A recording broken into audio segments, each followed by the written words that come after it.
Hello and welcome to the Listen Up Accord Show, brought to you by the Division of Youth Affairs in the Ministry of Youth, Sport and Community Empowerment. I am your host for today's show, Dwayne Gibbs. This show provides the opportunity for young people to share any views and concerns they have on societal matters, but most importantly, also allows them to provide solutions. In addition, it provides the opportunity for experts on various areas to add their added expertise into the fore. On last week's show, we had an assortment of young people, with the youngest being 11 years old, speaking on various issues coming up as a result of being in online class during the pandemic. So on this episode, for the purpose of a more balanced discussion, we will incorporate teachers into the conversation so we can have an open discussion with young people and teachers at the same time for the sake of the audience. So let's get to today's panelists. First up, we have Mr. Khalil Kothadiwala. Khalil is an undergraduate student at the University of the West Indies and a former head boy at Queen's College with a passion for people, civic and current affairs, history, political language, law, foreign policy, and effective communication. He remains committed to the enfranchisement of young people, as well as the core tenets of justice and equity, which underscore mature democracies. Next up, we have Miss Ashande Daniel, and she is a 17-year-old Upper Sixth student of the Christchurch Foundation School. In 2016, she was a Triple Crown winner of the Richard Stokes Teen Talent Competition, and in 2018, she went on to place second in the Junior Calypso Monarch competition and has represented her previous alma mater, the Allen School, as a junior delegate at Model United Nations in 2017 and 2018. Next, we have a young lady who was on our show last week and had a lot of wonderful things to say, Miss Gabrielle Williams, who boasts various academic accomplishments, having recently earned her Bachelor's of Arts from the Barbados Community College. Whilst being there, she also earned her diploma in radio and television broadcasting. She is now at the University of West Indies pursuing a degree in international business management. Now, as we said, we were going to have an assortment of teachers and students today. So on the teacher side, we start off with Miss Miranda Fergus, who is a trained graduate teacher with over 20 years teaching experience in Barbados' primary school system. She's an avid advocate for literacy instruction and has created and produced several literacy-based events, including the first ever 3-day literacy festival. On top of all of that, she also provides private reading coaching. Next up, we have Miss Jacqueline Woods, who has been providing therapy for children with speech, language, and hearing disabilities for over 20 years, both privately and as a specialized teacher within the Ministry of Education.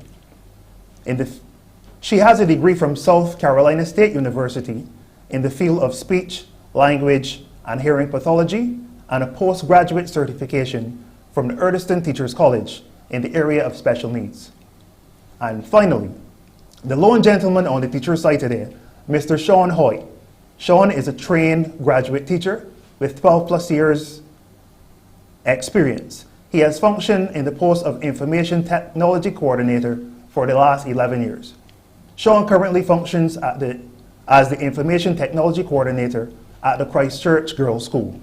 He is well versed and quite knowledgeable in the areas of information technology, software and hardware, and has helped in the development of many school-based initiatives to promote the integration of technology in teaching.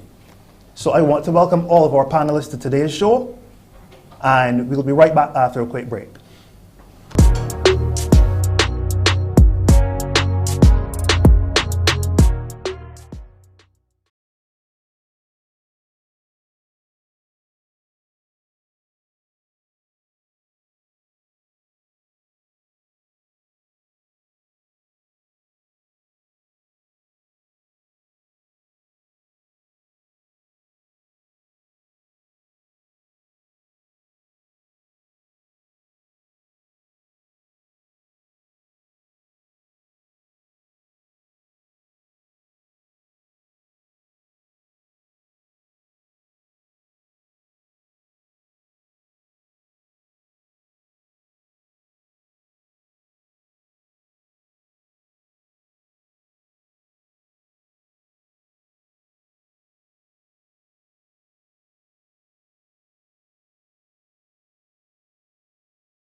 Yes, and welcome back to our show. And I want to welcome all of our panelists so we can start this conversation because we have a lot to unpack here today.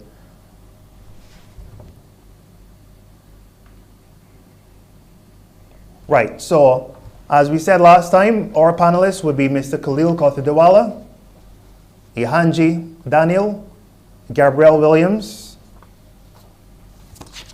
We also have Miranda Fergus, Sean Hoyt, and Jacqueline Woods. So we want to welcome all of them to today's show. Now, as we said before, the purpose of today's discussion is to discuss education during the pandemic. So we are going to hear a lot of views about these things because we want the perspectives of educators and young people in today's forum. Last week, we would have had more so of the perspective for the younger people from various age ranges. We had someone in secondary school in first form. We had someone as young as 11 years old who was about to embark on his secondary school journey. And it's important now to hear the views of teachers because people like Miranda Fergus, who has been in education for over 20 years, it's very important for her now to bring her expertise as a reading coach. We have had situations and instances going on so far where many people have said there has been a regression in terms of the progress being made over the last 2 years because of the disconnect between students and teachers. Miranda, welcome to the show. Yes. I can tell you're excited to be with me today. Yes, please. Yes. Always happy to be here to share.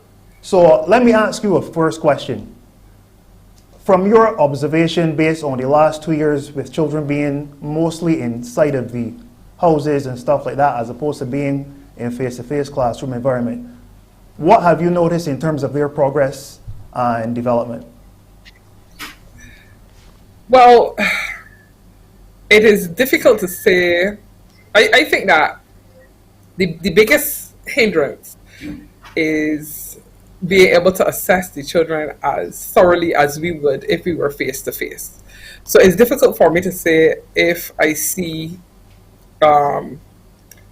measurable regression or progression. What I will say is that from my observation as an early childhood practitioner and teacher, and that's the age group, I work with reception. So I want to say hello to my darlings of reception A. I work with children, and this is true for online and it's true for in person. Parents that are present, you see the difference. And this is just a reality. Parents that are present, parents that are active. The difference is that now, because of the pandemic, there are so many parents because of they may have to go out. The structure is severely hampered. So where some parents have to go out to physical school and they might not have the village that we had before, the network that we had before to support the children as much as they could be or they should be, then you see the regression there. But for me, from my observations, those students that have been present, that have a network, have a support network for the family, I am seeing progression. It is not the best, but in these circumstances, I am seeing progression. So parents that are present and active make a difference, and it is my assertion that that is so online and that is so in person. So present parents are making a difference. Thank you for that response, Miranda, because as you said, the parents who are present are showing up for their children and, being very active in their education. So that leads us to the other question on the other side of the fence. The children who, or should I say, let me rephrase it in the form of a question. Would you say then that there's a situation where the pandemic has kind of revealed a lot of the cracks and faults within the various homes of students? I think it has revealed to the wider public, and that's the honest truth, because many teachers will be aware of the stop gaps that we as teachers were providing, whether it be, for example, last year I would have purchased books, and I'm not the only one. There are many teachers that purchase books for their students. I would have purchased books for one of my students because I wanted him to have the book and I know it wasn't going to come in, so I just purchased the book as well as, but no, as I said, the difference is that I have to think of the population of my students. I have 16 students and I have to purchase 16 individual things or create 16 individual things. So obviously now that's a whole different landscape in terms of financially for me. But I think that teachers were aware of it. I think that now the peel back is being revealed to the wider public. That's my opinion, and that's the truth. Yes, thank you so much for that response. I want to ask Ms. Woods a question as well, because I know you deal with therapy for children in terms of speech and language and everything, essentially special needs children. Do you think at this point in time special needs children are suffering even more in the online environment? Well, since it has started, I've had calls by parents because some of them are working and they can't really um, take the time off to help those kids. And it's difficult when they're already having ADHD or autism to focus. So having them at home and not being able to get that extra help is a little issue. Hands-on stuff is mostly what those kids need and the social interaction. So those things have sort of hampered their development. Along with that, I found that parents who have more kids than one cannot just deal with that one kid, or they might be also having to teach. So the teachers' kids are also having issues because they have to teach, but they cannot spend the time with their own, or if they have to work online, those kids are also having difficulty because the parents don't know if they're online, or like I have a student who will flip to other things while I'm there online. So it is a difficult task for those kids, for special needs kids and uh, the ordinary classroom kids that are having some issues. Thank you so much for that. I also want to bring Sean into the discussion too, Mr. Hoyt, because we are talking about technology, and technology is essentially how we are getting all this done.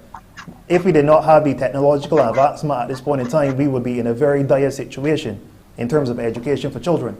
So, Mr. Hoyt, my question to you is, from your assessment, would you say that we are in a position where we are we have enough technological support to successfully go ahead with this venture of educating children online? Because we have no real way of understanding where we stand at this point in time.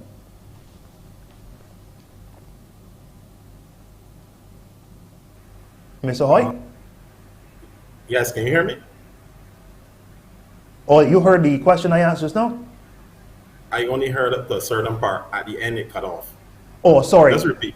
Right, essentially I was just asking if from your point of view as an expert in the area of information technology, if you think we're equipped enough as a nation to support the initiative of online teaching for children.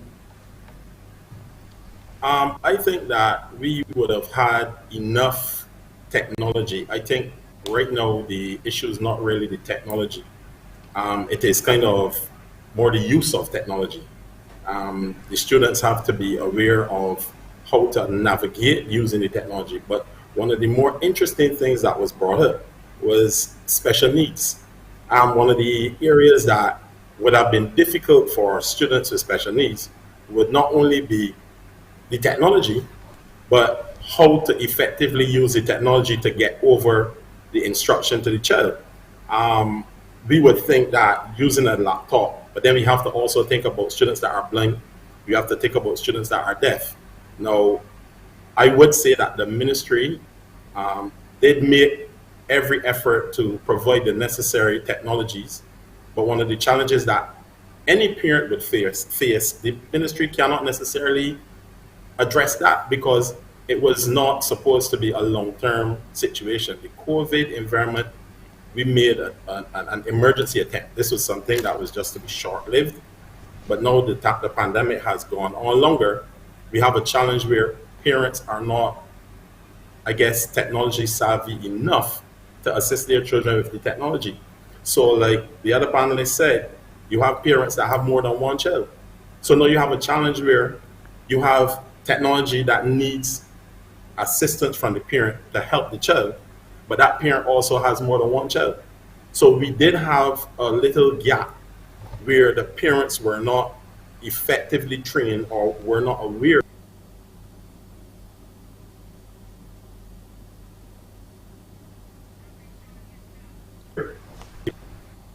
We seem to have had a little technical difficulty from Sean's end.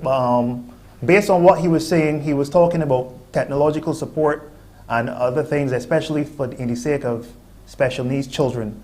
I want to also bring in Ahanje because she's a student, and I want some perspective from the younger people as well. Obviously, we're going to eventually incorporate everyone into the discussion.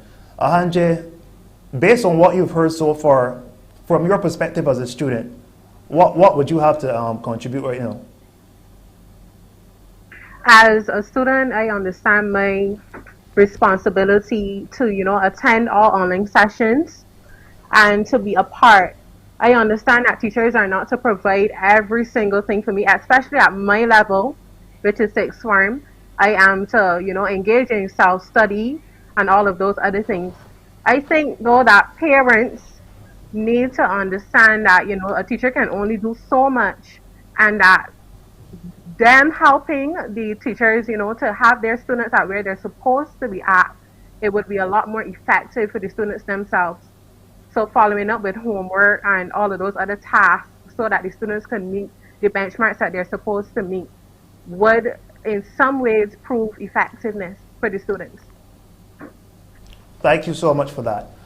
I have another question that either of the educators in our forum today could answer.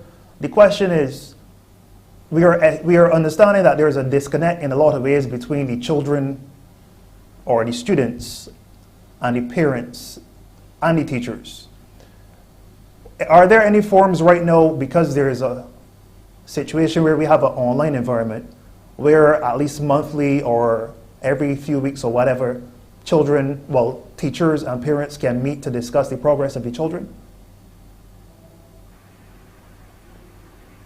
You want to go? Okay, I'll go. And I can speak from a personal viewpoint. Mm-hmm. Yes, so it's my personal experience. So it's subjective to each teacher. My parents have my WhatsApp number, and most of the time I'm accessible. So if there's an issue, I have found that, and this was before we went to COVID, from the days of when there was BlackBerry. Some of you young people watching might not know of that, but there was this thing called BlackBerry. And I had a group when it was at another school, and we had a group chat then, and I found that because I'm accessible, the parents, I don't have as big of a disconnect as they might be somewhere else. Now, this is not me saying that a teacher is mandated to have a social media chat with parents can have automatic access, because I would say that sometimes in the path to ensuring that your child is doing the best, sometimes parents may go over the borderline and they might message you at 4 o'clock or 6 o'clock in the morning. But obviously, because I've been doing it for a while, I have developed a pattern of engagement. So for me personally, my parents, and then I've had the blessing to know my children in person. So because I knew my children in person, when they're doing certain things online, I know them, and the parents know I know them. So we have a connection. So there is accountability on the teacher's part, that whatever means of communication the parent has to have, and I'm going to say it again, it is more prevalent online or more obvious online, but this should not stop once we go back face to face. I think I want to always double down on the fact that the issues that are presented are magnified because they're online, but when you go back face to face, still remain present. So for my accountability, I ask the parents to keep me accountable. I ask them to go and download a copy of the attainment targets, and if they think that there's something on there that I'm missing or I'm not up to scratch with, feel free, and it's your duty to advocate for your child. So when we start, I always tell, and again, this is my personal approach, and I'm sure that it's shared by the other ECC practitioners that would have done their postgraduate studies in WheeLock, because we did an entire course on parent engagement. So because of that, how I directly engage with parents may be a slightly different. So I think that I make myself accessible, and I think many teachers do, both at the secondary and primary level. They make themselves accessible so that there's an open communication. But I will also say there's some parents that I have not heard at all. So it's a balance to everything. Of course. Thank you for that very, very in-depth and insightful response, Ms. Fergus. Khalil, you've been listening to the conversation so far, and I know you're a person who is very entrenched in the matters of younger people. Are there any particular issues that have not been addressed so far that you feel are burning inside you to speak about? Well, so far between Miss Fergus and Miss Wynn, and what we heard from Mr. Hoyt and Miss Daniel, so much has been covered already. Yeah. And I really feel that Miss Fergus is making excellent points with respect to important role that parents need to play in terms of their children's education, and the fact that not only is it an important role for themselves, but as Ms. Ferguson can point out from her anecdotes, that when that is done, you have significantly better outcomes, and that is clear. You hear it from Ms. Fergus, you hear it from a lot of other individuals, also a lot of other teachers. And so that, but it isn't only then about parental responsibility, but I think equally it is about parents and their children a level of self-discipline and a level of self-responsibility,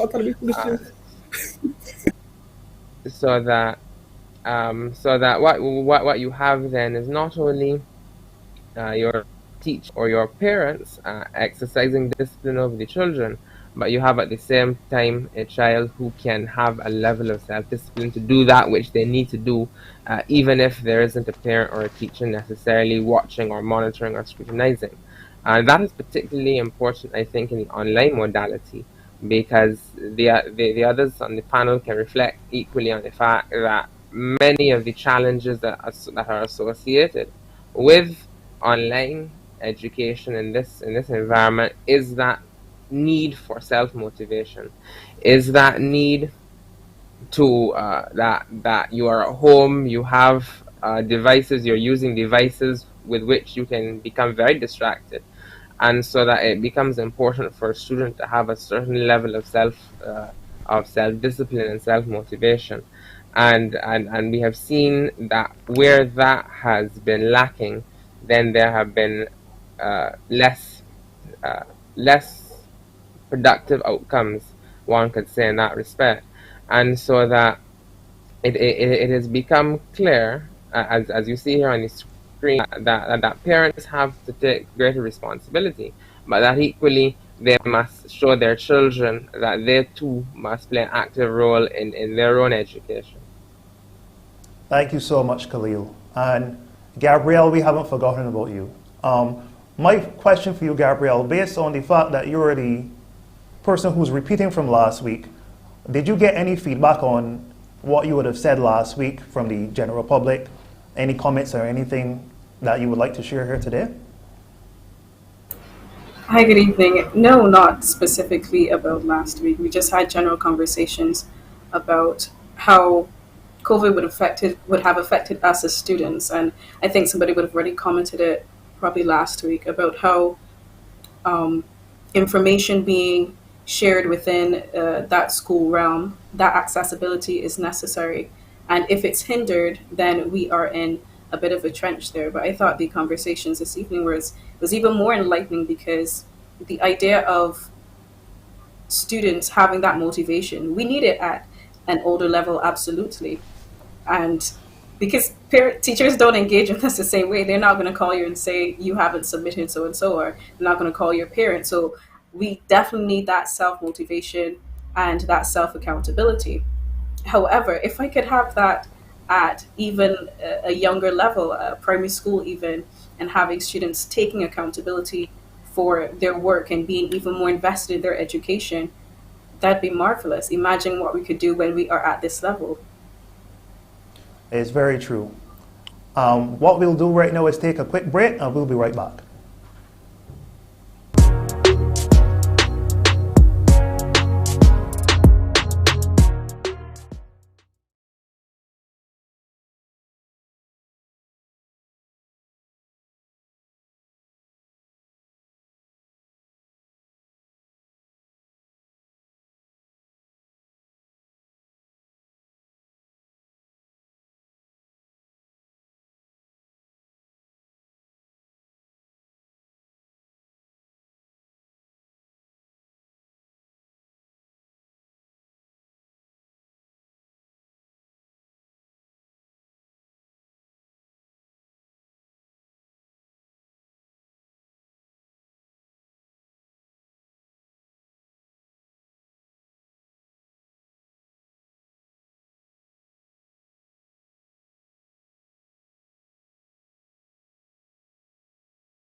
Yes, and we're back. And before we continue, I just have to announce that we have a giveaway today for the most engaging comment in today's comment section. It will be a dinner for two at Pure Ocean Restaurant at DV Southwinds Hotel. To get further information on that, you can go on the Ministry of Youth's Facebook page or CBC's Facebook page.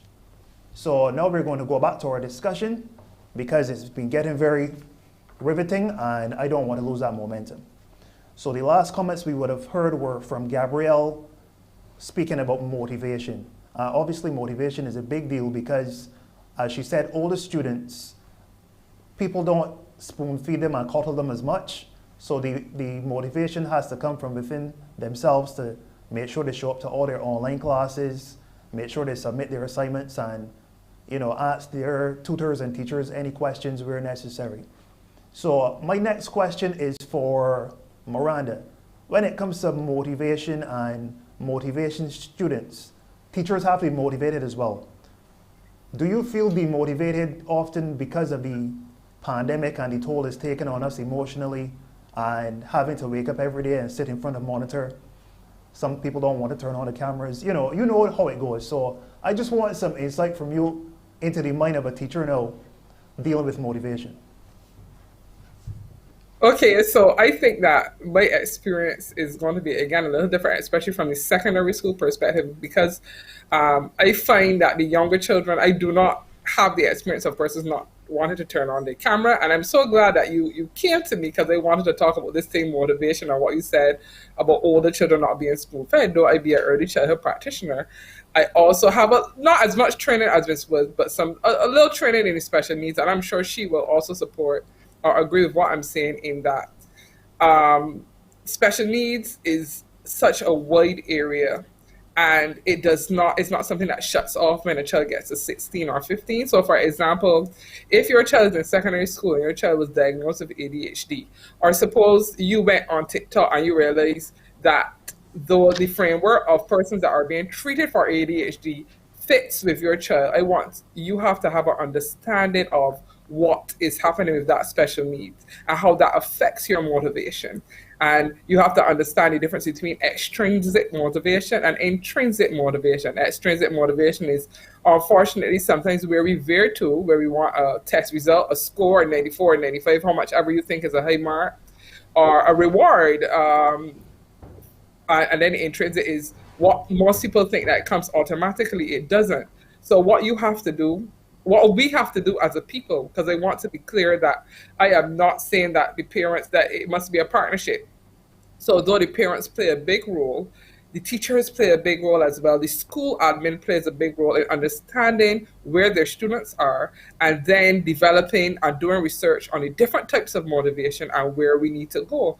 One of the things of why I developed those literacy events was that I realized that children were not necessarily motivated to read, and it is what I call it the ninth component of effective literacy instruction, motivating students to read. So because of that, I did my research and I designed two events. One was a 3-day literacy festival, one was the first ever model search.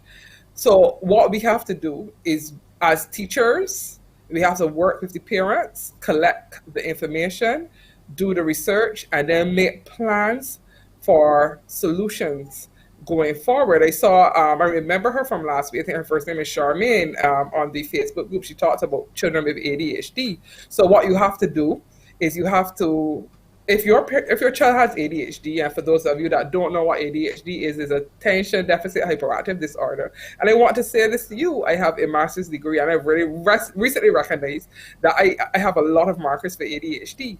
But what we have to do is recognize what it looks like at your child's age, as well as provide support. So, and that is both for females and males, right? So you have to be active, and it might not be you, it might be some. When I used to do another show, I would tell them about forming a team.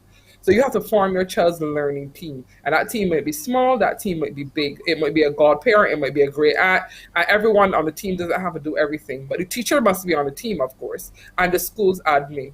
But if we are all honest about where we are in terms of, I might be saying I'm not intrinsic. I don't have the intrinsic motivation to do certain things. Yeah. And I know that that doesn't address directly what you said about teacher motivation. So I would say my motivation is that I am blessed that I live close to the beach. So I make a routine and I try to get up very early, go and get a dip, take some deep breaths, and come back. And then I love to see my children. So that helps me a lot.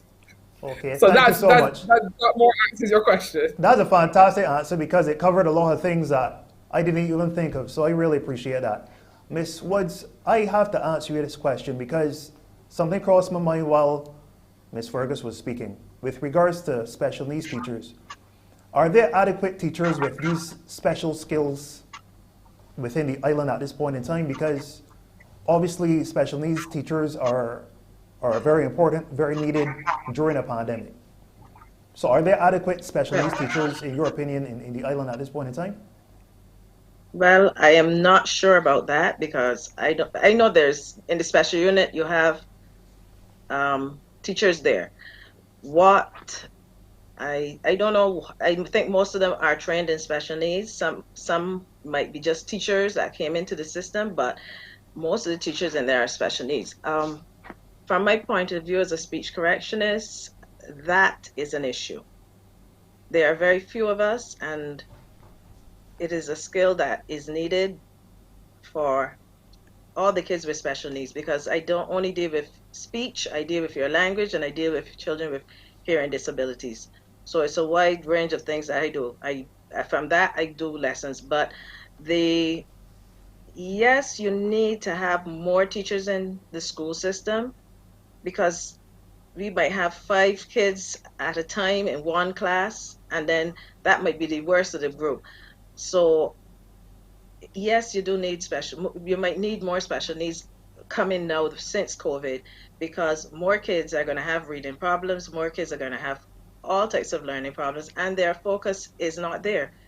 As far as I know, they're not focused. They're not able to focus on these devices. So you need after this COVID, you will have to have trained persons to deal, even psychologists, to deal with their behavior after they come out of being home. Thank you so much, Ms. Woods. You're And welcome. Mr. Hoyt, back to technology again, because this is the fundamental crux of everything we're talking about today. Have there been any educational programs developed within the last 2 years to further assist students who will be at home, whether it's locally or, could you be importing stuff from online overseas or anything like that? Have there been any developmental programs for children online that you are aware of? Well, I am not sure exactly when you say developmental because we were using most of the technologies that were available to everybody. But the challenge that we have is that it is only specific. We don't have anything that's catering to the special needs students unless you go and do further research on your own. So as a ITC, that's part of your remit that you have to go and search for techniques that you can pass on to your teachers that they can help those students to learn. So there will be many that would have been pushed out because with this online environment, what it has done also is created a lot of tools that teachers can use to help assist them in teaching. So there's no one specific program, but there are many programs that once you do the research, you will find something that's adequate for every learning ability or disability. Thank you so much, Mr. Hoyt. I have a question now for Ahanje. Ahanje, you are a relatively young person. You're making that transition from secondary school into tertiary education and everything. This pandemic would have landed right in the middle of that transition for you. Is there anything about the online learning environment that you find extremely difficult to cope with at this point in time? Well, I'm sure that I could come up with a list of things that, would be challenging. But Yeah. I'm not here, just to point out the flaws and offer solutions. And as a science student, I firsthand understand, the health hazards and the point of having, so many children back at school in that same space. And when we look at the students taking external exams, we have to consider the students from 4th to 6th year. And as a 6th-year student myself and a pure science student at that, chemistry, physics, and biology, I do want to be back in the lab and back in that setting because I am examined on such parameters.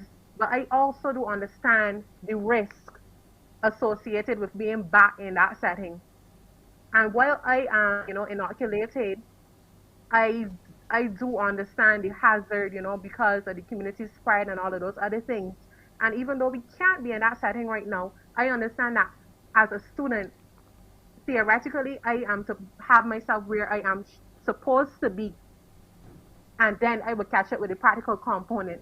And that's all that I could do at this present moment, until word is given on a safe and effective return to the classroom. Thank you so much, Ahanja.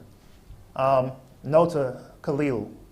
Khalil, my question for you at this point in time, you are a student at this point at the University of West Indies and everything. Now, last week, Gabrielle would have spoken about the responder software, I believe, and we understand that that was implemented for the purpose of making sure that students adhere to exam protocols and everything, so no cheating is done.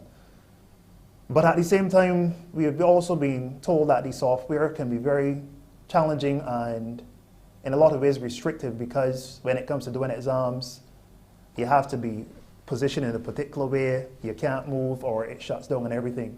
Have you had any experience with this responder software, and could you share any of your experiences?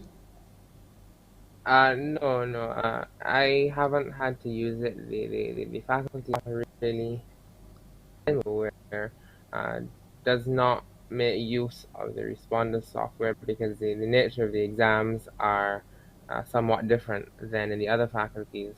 But I do understand the challenges that individuals do have with it.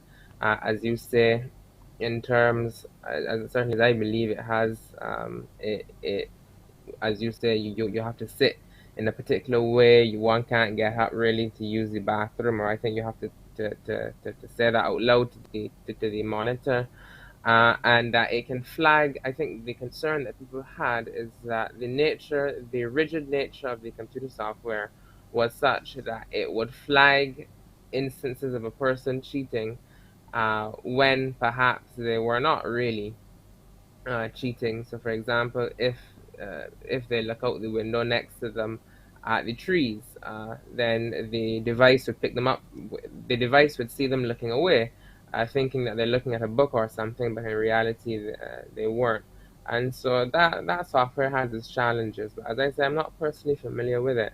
But I think it goes to the much broader question that has to be addressed in terms of how do we look to assess students, not only in this environment, but how do we look to assess students when they return to the classroom?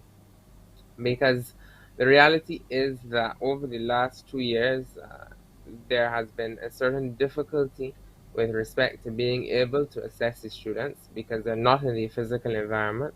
Apart from at the tertiary level, I'm not aware that at the primary or the secondary level that they have made use of any kind of software such as the responders to to be able to mitigate any instances of cheating. And so I think that they've really had to adapt and change the way that they assess, not so much as closed book assignments. I'm not sure that many individuals have been able to do closed book assignments as they would have done in the past. But that the point is that with all of the learning deficits we continue to hear about, because of the fact that the online education, while necessary, while we will have to use technology going forward and integrate it into the way we do things, I think I believe it was Mr. Hoyt that made the point that it was an emergency response, and so that it has not necessarily been the most optimal thing, and no one really disagrees with that fundamental point. It hasn't been perhaps the most optimal for all of the students. Some have thrived, some teachers have thrived, but not generally speaking, perhaps. And so that the result of that is that we have students who will then go into, for example, next year, go into fifth form, who will have then to sit CXC examinations, and who have not seen the inside of a classroom perhaps since they were in second or third form. And that what will be the impact on those children? What will be the impact in terms of the quality of student and the knowledge that they have the foundational knowledge that they will need compared to their colleagues from 5 years before. I think that the reality is that it will not be the same kind of student returning to the classroom, given all that has happened, given the very stressful environment that we live in. And so that there needs to be a certain sensitivity when it comes to how we are going to be assessing these children to ensure that if we assess them based on the same criteria as we have always done, then that is inherently unfair to them because circumstances have changed. There are new variables in place that place the student of today at a significant and decidedly disadvantaged position. And so that there must then be sensitivity to take into account the challenges and seek to level the playing field, so to speak, to ensure that however the students are assessed when they get back into the school physically face to face next year, in terms of assessing them from this year and next year, that it is done in a way that is fair at all times to those students because we know that a fundamental part of assessment in terms of examinations and so on is not only validity, is not only reliability, but it is also fairness. That is the third component, and fairness to the students. So all of these are going to be very important considerations as we seek to transition back to the face-to-face modality in the very near future. Thank you so much for that response, Khalil, because as you said, fairness has to be first and foremost in all these dealings. So what we'll do is take another quick break and we'll be right back.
And we're back to the Listen Up Accord show. We've been having a very riveting conversation so far with our panelists, which is a combination of students and teachers. We've touched on different things from technology to support to fairness with assessment and everything.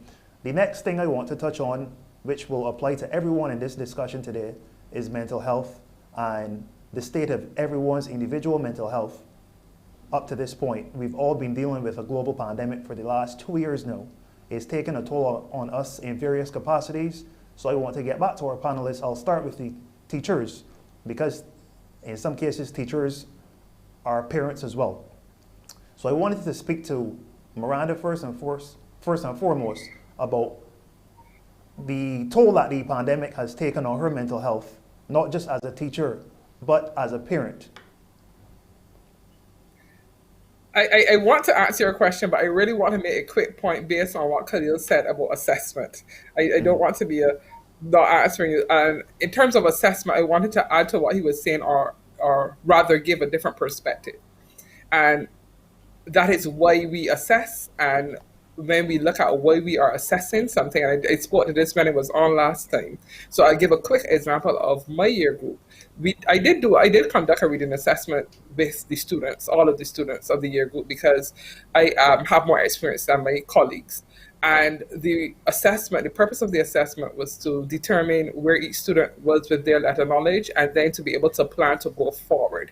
This is not an assessment to compare one child to other, but to be able to help each child to maximize their full potential on their reading journey. This is with the awareness that based on this assessment, we will need to have differentiated instruction, which comes back to what Jackie was saying of what, no, it's not Jackie, sorry, it's Gabrielle, Miss Williams, the point that she was making about what different children would need. So as teachers, we already have the research and the framework in many cases, but what we will have to do is do more intense training and not just a one-off workshop on how differentiated instruction is going to work, because that's what we are going to need, because we are going to have students that were not able to come online, and we're going to have students that did not come online, and we're going to have students that definitely were online daily. So there is definitely going to be a lot of different gaps. So I just really wanted to make that point about assessment, differentiated instruction, and then one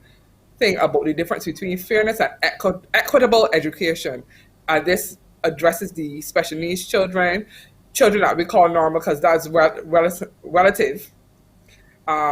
So equitable is providing what each child needs to maximize their full potential. This with understanding that everybody's full potential is not at the same stopgap, is not at the same level, but to help each child to maximize their full potential. So parents and viewers, I want you to start thinking and looking at the difference between equal education and equitable education. We all need to work together to get our community together to have equitable education. So in terms of mental health, last time I was only talking about being honesty, it has been very difficult. I would say because it is a reality. I started the year with COVID. It was extremely scary. I'm still dealing with some after effects of the condition. So the first week of school, they did not have my students, and it was really, really difficult, and it was difficult actually facing the fear as if, am I going to lose my life? And then these students have to deal with the fact of having a teacher that their parents have to explain that. Yeah, all those things go through your head. I try very much to stay a balance, but it does not always happen. My family sometimes makes me laugh, and that's a great thing. So it's about always being trying to be aware of where you are. And I see your comment, Janisa, and it's difficult. So that's why we're saying that we all have to find a place of balance. So that in terms of mental health, and I can also say from some of my colleagues, it's really, really difficult. And what I want to say is that for many teachers, they're on we teach, and then sometimes we're on till 1 o'clock, 2 o'clock in the morning, trying to find resources to put in the classroom. So it is about finding balance. Thank you so much, Miranda. In terms of, I want to ask Ms. Woods the same question actually, about what toll this whole situation has taken on your respective mental health. Well, I am sort of lucky that I do a little online and I do a little face-to-face with my client. It's one place I go, and I just try to keep myself out of the public. So most of the time I'm either home at my client or in my garden or supermarket. But it is tough because you're accustomed of having the freedom to move around, and it has become one that you cannot really enjoy. You can't connect with the kids as you would like, and you would like to be able to see them. So it has affected me, but I've tried to find ways like gardening and so on to keep myself as stable as possible. But I know it from the other teachers that I've talked to, it is stressful because you have to be up and you have to teach all day, do the administration, do the teaching, do the preparation, and a lot of them are tired right now. So it is taking a toll on teachers, and I'm trying not to let it get a toll on me either. So yes, it does. It is a little stressful at this point in time. I really appreciate that response, Ms. Woods. Mr. Hoyt, I know I have heard many teachers say that when you are in a classroom environment face to face, You can look at a child and see something is wrong. You can look at a child and see they might be a little off in terms of the behavior. But in the online form now, you don't have those opportunities because, it's very limited, in terms of the interaction. Would you say that a lot of teachers, especially hands-on teachers who play a very large part in their students' development, are really feeling the effects of not being able to see their students have that impact on them? Yes, I would say that. We have a lot of teachers that are very vested in the children's lives. I have a teacher at my school that she's very, very, very involved in their personal lives also. And I think that when I speak to her, she always tells me about some challenge that she has to deal with. So teachers, we don't only carry our own burdens, we carry the burdens of some of those students. I remember hearing Miranda speak about having a challenge with another child and how she had to get involved personally. And that is what teachers do. But I want to switch it and look at it from the mental health issue from the position of ITC. Now, as an IT teacher, it appears as though our job has not ended. From the time the pandemic started, we were working and we still work all now. It is as if the pandemic has created a constant situation where we don't have opportunity to really rest. It is always constantly going. There's always some issues. So sometimes I'm teaching a class and the phone is ringing. I can't answer that call. But I'm also a parent also. I also have to take care of my own children's needs. I have to take care of the teachers at the school and I have to take care of the teachers, the parents.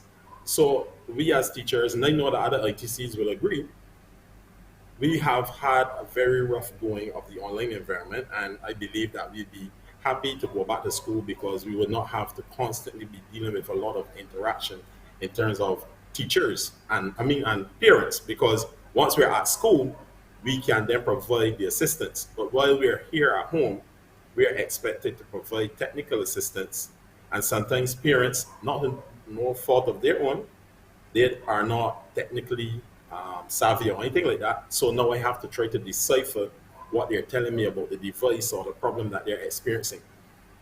Then I still have to go and teach a class. Then I have to respond to a teacher. So the stress is a lot, and it's difficult to find downtime when there's always something else that's happening. And sometimes there's always something new.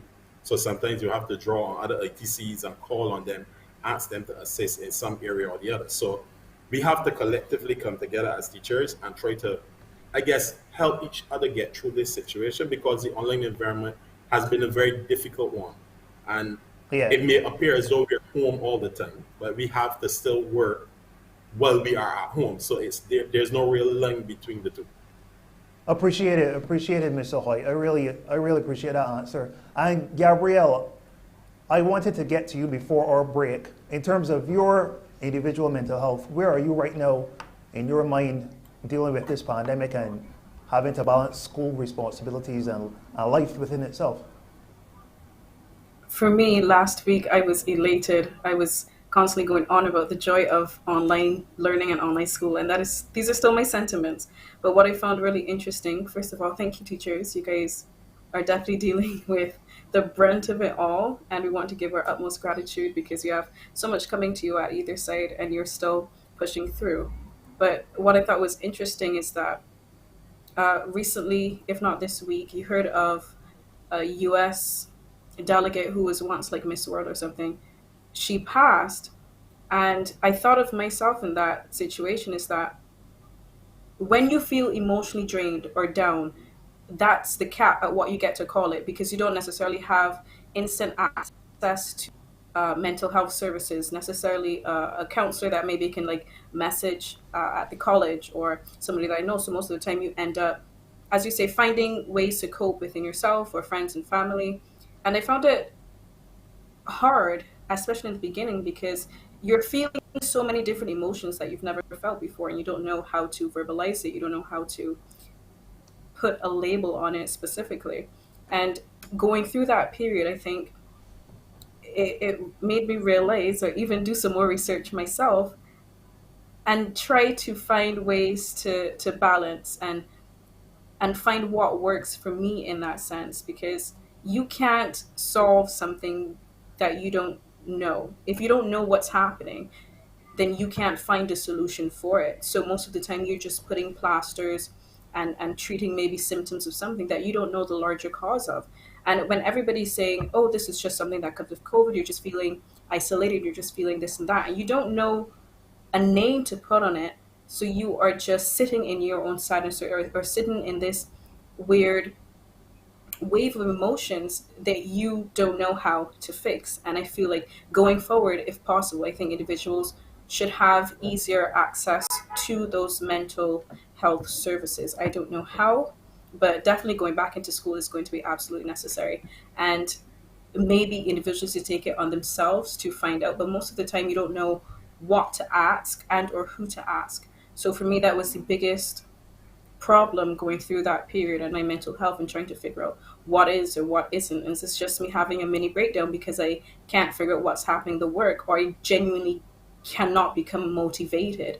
I'm listening to all of every other playlist on YouTube that says, oh, motivation music, or do this for motivation, and you are unable to really get past that point. All right, thanks so much for that information, Gabrielle, because you really went into a lot there that we could really unpack. Does anyone have any final comments? Because we're about to wrap up. We're about to wrap up now. So, Khalil, we haven't heard from you in a bit. Ahanje, we haven't heard from you in a few minutes either. So, Yes, no, it really becomes very, very important. And I think at this point, I really ought to end where I began, that it is that education is a national project. And so that we've spoken a lot about what teachers have to do, what parents have to do, what students have to do. But as a wider society, I really think that we need to appreciate the fact that these have been very challenging times for educators. These have been very challenging times for our students. And so that it falls then on the rest of to really see the ways in which they can help to facilitate education.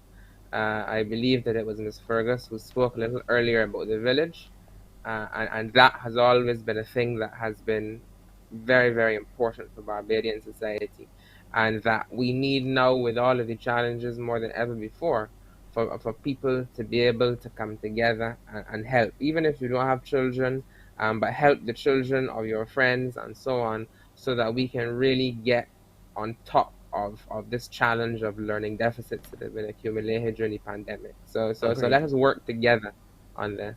Yes. And that is the quintessential theme of today's show. We need to work together as a community, as teachers, as parents, as students, everybody. So I want to thank all of our panelists for coming on today and sharing and giving so much of their time and their experiences and insight and input. And today concludes our episode of Listen Up Accord. And we'll be back next week, so please come back with your comments and everything. Remember, the most engaging person, there are giveaways for you. So I want to thank everyone for coming on to our show today, and I want to wish all of you a pleasant and safe evening.